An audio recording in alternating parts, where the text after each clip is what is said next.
तो यार tournament of power एक ऐसे मुकाम पर खत्म हुआ जहां हर किसी छोटे से छोटे फाइटर ने अपने को साबित कर दिया कि कौन अपना कितना दे सकता है, और कुछ ने गॉड्स की, एंजल्स की और उन लोगों की जो यूनिवर्स की टॉप पोजीशन पर बैठते हैं, उन्हें ये एहसास दिला दिया कि एक मॉर्टल में भी इतना दम है कि वो तुम्हारे लेवल तक आ सकता है। और इस बात का एहसास दिलाया और किसी ने नहीं, गोकू ने। गोकू जो अपना होश संभालते ही धरती पर आ गया, कभी माँ बाप से नहीं मिला, जिसने कितने दुश्मनों को दोस्त में बदल दिया और बाकी दुश्मनों को धूल में बदल दिया। उसका हर दोस्त, हर दुश्मन आज गवाह है कि ये शख्स कहां से कहां कौन से मुकाम पर था और आज कौन से मुकाम पर पहुंच गया है। वो चाहे पिकलो जो एक वक्त में दुश्मन था, वो चाहे वेजिटा हो, चाहे फ्रीजा, चाहे सेल, सब इस बात से वाकिफ हैं कि ये शख्स भले से ही नॉर्मली अपनी रोजाना जिंदगी में कितना भी भोला हो, कितना भी गधा सा हो, लेकिन अगर बात इसके प्लेनेट पर और यूनिवर्स पर आ गई तो ये शख्स अपनी जान तक को झोंकने को खड़ा हो जाता है। कहानी वहां से शुरू होती है जहां से ब्रॉली की मूवी खत्म होती है। गोजिटा की मदद से वो लोग ब्रॉली को हराने में कामयाब होते हैं। एक ऐसे मॉन्स्टर को, एक ऐसे बीस्ट को जिसको अकेले के बल पर हराना गोकू और वेजिटा की बात नहीं होती। गोकू का जो साफ मिजाज, एक सॉफ्ट सा अंदाज, वो ब्रॉली को छू सा जाता है कि यार थोड़ी देर पहले ये शख्स मुझसे एक बहुत ही सीरियस फाइट में लड़ रहा था, अब जाते जाते मुस्कुरा के मुझे ये कह गया कि तुम मुझे कैकरॉड भी पुकार सकते हो। ऐसा बंदा उसने कभी नहीं देखा। ब्रॉली ये देखने के बाद और गोकू के जाने के बाद उसके मन में गोकू के लिए एक अच्छी दोस्ती पैदा हो जाती है। अब वो गोकू को एक दुश्मन की तरह नहीं, एक दोस्त की तरह देखना शुरू कर देता है, जो दोनों थोड़ी देर पहले एक दूसरे की जान के पीछे पड़े हुए थे। अब वो दोनों के बीच में एक बहुत खास सा बॉन्ड बन चुका है। और टूर्नामेंट ऑफ पावर और ब्रॉली के बाद यूनिवर्स 7 में फिर से एक शांति हो जाती है। सब अपनी जिंदगी में खुश होते हैं, लेकिन एंड्रॉइड 17 को एक शक होता है कि फ्यूचर में कुछ पास्ट की गलतियों के वजह से कुछ तो ठीक नहीं होने वाला। जल्द ही सबको उस पास्ट की गलती का मिल के हिसाब देना पड़ेगा और वो दिन कभी भी बहुत जल्दी आ सकता है। तो आज जो मैं कहानी शुरू करूंगा वो एक ड्रैगन बॉल की फैन मांगा है, और इस फैन मांगा का नाम है ड्रैगन बॉल काकुमी। मैं जानता हूँ ये बहुत लोग ने कवर किया है, लेकिन मैंने मेरे चैनल पे इस कहानी को अभी तक कवर नहीं किया। तो कूल बनने की जरूरत नहीं है और लिखने की जरूरत नहीं है, हमने पहले से देख चुका। बहुत से लोगों ने नहीं भी देखा है। पर्सनली मैं काफी दिनों से सोच रहा था इस मांगा को शुरू करने का, बट ग्रेनोला की मांगा से फुर्सत मिले तब ना।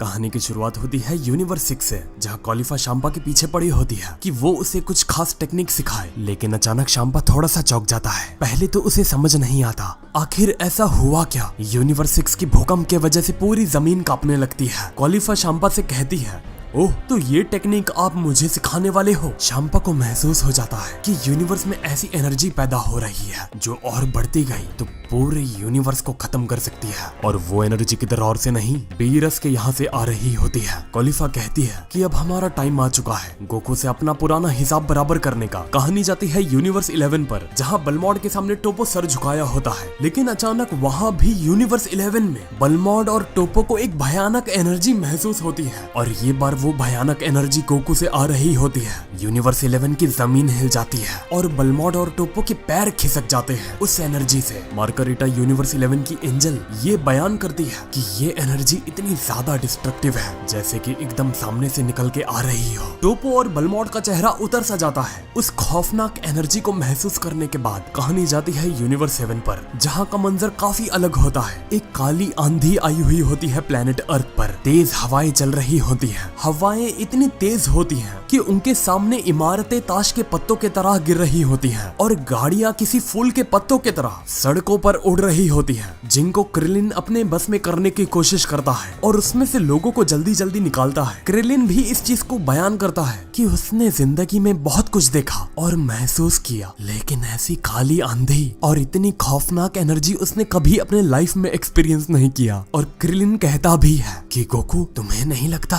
कि तुम कुछ नया ढूंढने के चक्कर में बहुत ज्यादा ऊपर जाते जा रहे हो? अब आखिर वो एनर्जी बीरस और गोकू से क्यों आ रही होती है? आखिर वो ऐसा कर क्या रहे होते हैं जिससे सारे के सारे यूनिवर्स सदमे में आ जाते हैं? कहानी जाती है गोकू और बीरस पर। गोकू खुद को एक जोन में डाल चुका होता है जहाँ वो एक अल्ट्रा लेवल पर होता है। हर सेकंड उसके शरीर से एक ऐसी वेव्स निकल रही होती है जो सीधा किसी चीज से हिट कर जाए तो वो सीधा सीधा भस्म हो जाए। उसके पूरे गलों की नस और हाथों की नस सब बाहर निकल के आ जाती है। इतना वो मास्टर अल्ट्रा इंस्टिंक्ट में सीरियस नहीं हुआ होता जितना इस इमेज में गोकू सीरियस दिख रहा है। अगर मास्टर अल्ट्रा इंस्टिंक्ट में गोकू अपने 100% पर होता है तो यहाँ वो अपने 500% पर होता है। फिर कहानी जाती है बीरस पर। बीरस को भी तुम देख सकते हो। आज से पहले हमने कभी बीरस को इस तरीके से नहीं देखा। ज्यादातर चीज उसके लिए सिर्फ और सिर्फ एक हाथ की होती है। अच्छे से अच्छे लोग उसके सामने सिर्फ और सिर्फ एक हाथ के होते हैं।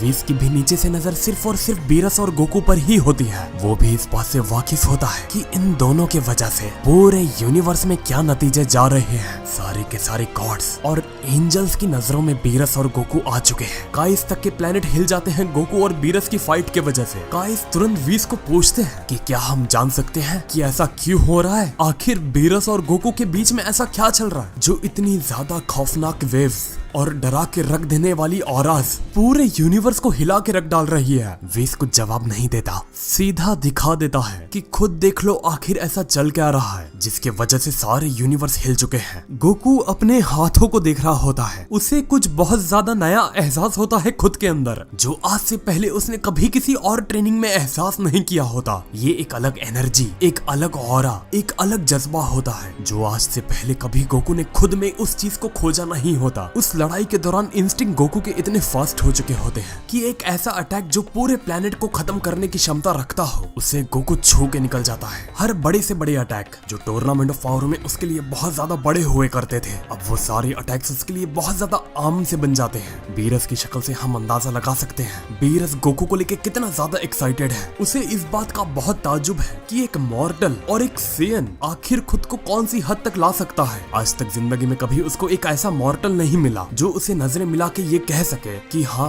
वो मैं हूँ जो तुमको सरपास करने का दम रखता हूँ। बीरस के शक्ल से पता चल जाता है कि वो गोकू को ज्यादा से ज्यादा पुश करवा रहा है और उसे ऐसे जोन में लेके जा रहा है जहाँ मॉर्टल के ऊपर की शुरुआत होती है। बीरस और गोकू के वेव्स के वजह से हर प्लेनेट देखते देखते गायब हो जाते हैं। गोकू पूरा अपना दम खम निकाल देता है बीरस को हिट देने के लिए, लेकिन बीरस उसी के पीछे जाके पहुंच जाता है और गोकू के नेक पर क्लियर हिट देता है जिसके वजह से गोकू के मुंह से पूरा खून निकल जाता है। गोकू तुरंत बीरस से दूर हटकर उसके ऊपर 20-30 की अटैक्स डाल देता है जिससे बीरस उसे चेस ना कर पाए। उन सभी अटैक्स को डॉच करने पर पूरे आसमान में धुआं धुआं हो जाता है। बीरस गोकू को देखता है आखिर ये कहाँ गया, लेकिन गोकू अचानक में अब बीरस के पीछे होता है। उसके हाथ में एक पूरा चार्ज की अटैक होता है और बीरस की पीठ पूरी साफ गोकू के सामने होती है। बीरस भी समझ जाता है कि अब रिएक्ट करने में काफी देर हो चुकी है। गोकू बिना वक्त गवाए वो पूरा का पूरा अटैक बीरस के पीठ के पीछे डाल देता है। बीरस 6-7 प्लेनेट को चीरता हुआ उस अटैक के इम्पैक्ट को पूरा झेलता हुआ, रगड़ता हुआ उसके कपड़े तक उसके शरीर से अलग होना शुरू हो जाते हैं। जब गोकू को लगता है कि अब बीरस उसे काफी दूर जा चुका है और ये क्लियर हिट लेने के बाद बीरस को टाइम लगेगा फिर से खड़ा होने में, लेकिन